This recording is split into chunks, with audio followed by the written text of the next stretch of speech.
Supreme court తీర్పుపై అసంతృప్తిని ఆగ్రహాన్ని వ్యక్తం చేసిన నిశికాంత్ దూబే వంటి ఎంపీల విషయంలో సర్వోన్నత న్యాయస్థానం చర్యలకు ఉపక్రమించే అవకాశం ఉన్నట్టు కనిపిస్తోంది. వక్ఫ్ సవరణ చట్టం కేసులోని పిటిషనర్స్ లో ఒకరికి ప్రాతినిధ్యం వహిస్తూ అనస్ తన్వీర్ అనే ఓ న్యాయవాది దూబే వ్యాఖ్యలపై క్రిమినల్ కంటెంప్ట్ చర్యలు తీసుకోవాలని కోరుతూ అటార్నీ జనరల్ కి లేఖ రాశారు. సుప్రీంకోర్టు గౌరవాన్ని దిగజార్చేలా దూబే వ్యాఖ్యలున్నాయని, అందువల్ల ఆయనపై చర్యలు తీసుకోవాలని తన్వీర్ కోరారు. అయితే justice BR Gavai, justice Augustine George మసీహ్లతో కూడిన division bench criminal contempt case దాఖలు చేయడానికి తమ అనుమతి అవసరం లేదని, కానీ అటార్నీ జనరల్ సమ్మతి అవసరమని సుప్రీంకోర్టు క్లారిటీ ఇచ్చింది. దీంతో సుప్రీంకోర్టుపై చేసిన వ్యాఖ్యలను సర్వోన్నత న్యాయస్థానం సీరియస్ గా తీసుకున్నట్టు కనిపిస్తోంది.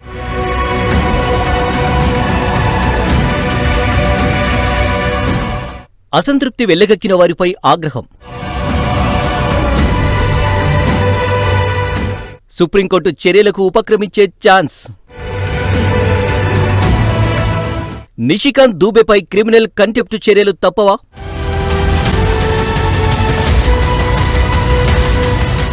పెండింగ్ బిల్లుల విషయంలో పీఠమూడి బిగుసుకుంటుంది. రాష్ట్రపతికి 3 నెలల డెడ్ లైన్ విధించిన విషయంపై ఉపరాష్ట్రపతి జగదీప్ ధన్ఖడ్ తీవ్రమైన అసంతృప్తి వ్యక్తం చేయడం, అటు జార్ఖండ్కు చెందిన ఎంపీ నిశికాంత్ దూబే తీవ్రమైన వ్యాఖ్యలు చేయడం జనరల్ మీడియాలో, సోషల్ మీడియాలో తీవ్రమైన చర్చకు దారితీస్తుంది.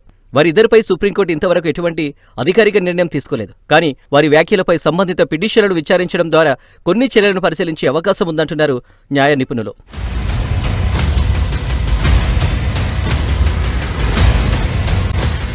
జార్ఖండ్ నుంచి BJP MP Nishikant Dubey supreme court మీద కాస్త తీవ్రమైన వ్యాఖ్యలు చేశారు. సుప్రీంకోర్టు చట్టాలు చేస్తే ఇక పార్లమెంట్ ఎందుకు?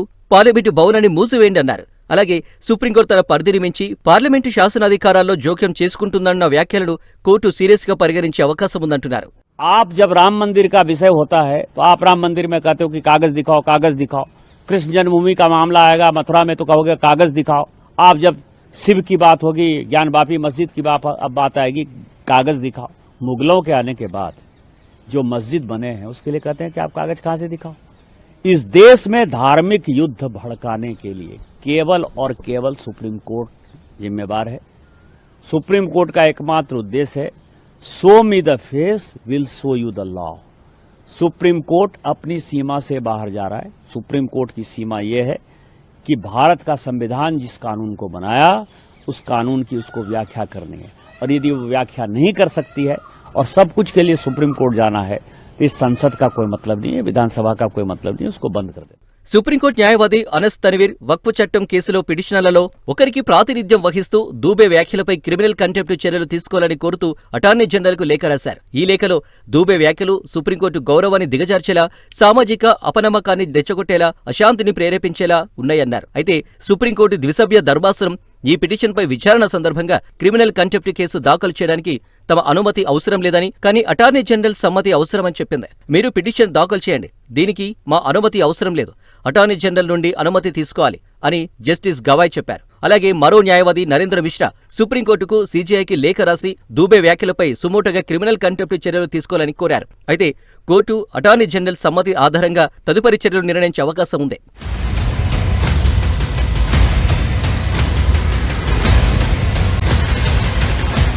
ఉపరాష్ట్రపతి జగదీప్ ధన్ఖడ్ విషయంలో సుప్రీంకోర్టు నుంచి ఇంతవరకు ఎలాంటి స్పందన కనిపించలేదు. అయితే జగదీప్ ధన్ఖడ్ రాజ్యాంగ పదవిలో ఉండటం వల్ల సుప్రీంకోర్టు ఆ విషయాన్ని పట్టించుకోకపోవచ్చు అన్న వ్యాఖ్యలు వినిపిస్తున్నాయి.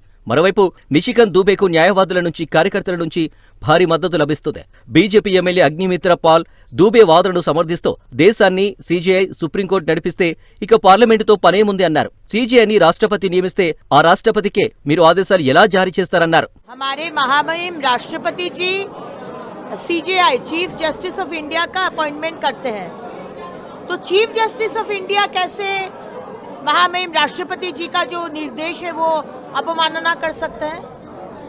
जो पार्लियामेंट, जो सांसद, जहां पर सारे भारत के सांसद लोग बैठ के पॉलिसी मेकर जो नियम बना रहे, रूल बना रहे, उसी नियम को आप खंडन कर देंगे तो ये कहाँ का नियम है? तो फिर पार्लियामेंट को बंद कर दीजिए. अगर देश सीजीआई चलाएंगे और सुप्रीम कोर्ट चलाएंगे और जिसका अपॉइंटमेंट महामहिम राष्ट्रपति करते हैं उसको आप नहीं मानेंगे तो दरकार नहीं है फिर पार्लियामेंट और राष्ट्रपति का, सारे सीजीआई ही करे. ఇక అస్సాం ముఖ్యమంత్రి హిమంత బిశ్వ శర్మ దూబే వ్యాఖ్యలపై పరోక్ష మద్దతు తెలిపారు. కాంగ్రెస్ గతంలో న్యాయ వ్యవస్థను విమర్శించిన సందర్భాలను ఆయన ఎత్తి చూపారు. అటు అనేక మంది లాయర్ల నుంచి కూడా బీజేపీ ఎమ్మెల్యేలు, ఎంపీల వాదనకు మద్దతు లభిస్తుండడం విశేషం. అయితే దూబే వ్యాఖ్యలు రాజకీయంగా సున్నితమైన సమస్యగా మారడంతో బీజేపీ అధ్యక్షుడు జేపీ నడ్డా వెంటనే స్పందించారు. దూబేతో పాటు మరో ఎంపీ దినేష్ శర్మ వ్యాఖ్యలు వారి వ్యక్తిగతమైనవని, బీజేపీ వాటిని పూర్తిగా తిరస్కరిస్తుందని క్లారిటీ ఇచ్చారు. బీజేపీ న్యాయ వ్యవస్థను గౌరవిస్తుందని, సుప్రీంకోర్టు సహా దేశంలోని అన్ని కోర్టులు ప్రజాస్వామ్యంలో అంతర్భాగమని, రాజ్యాంగ రక్షణకు బలమైన స్తంభాలుగా నడ్డా అభివర్ణించారు.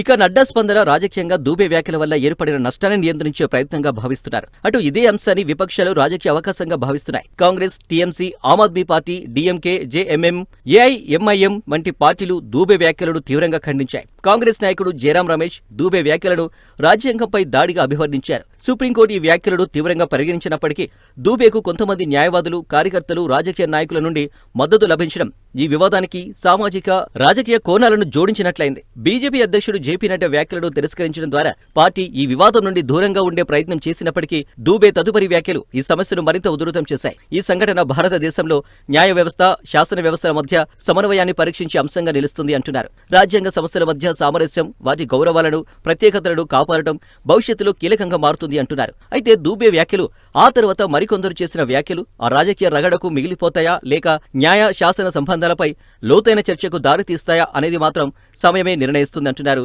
రాజకీయ పరిశీలకులు.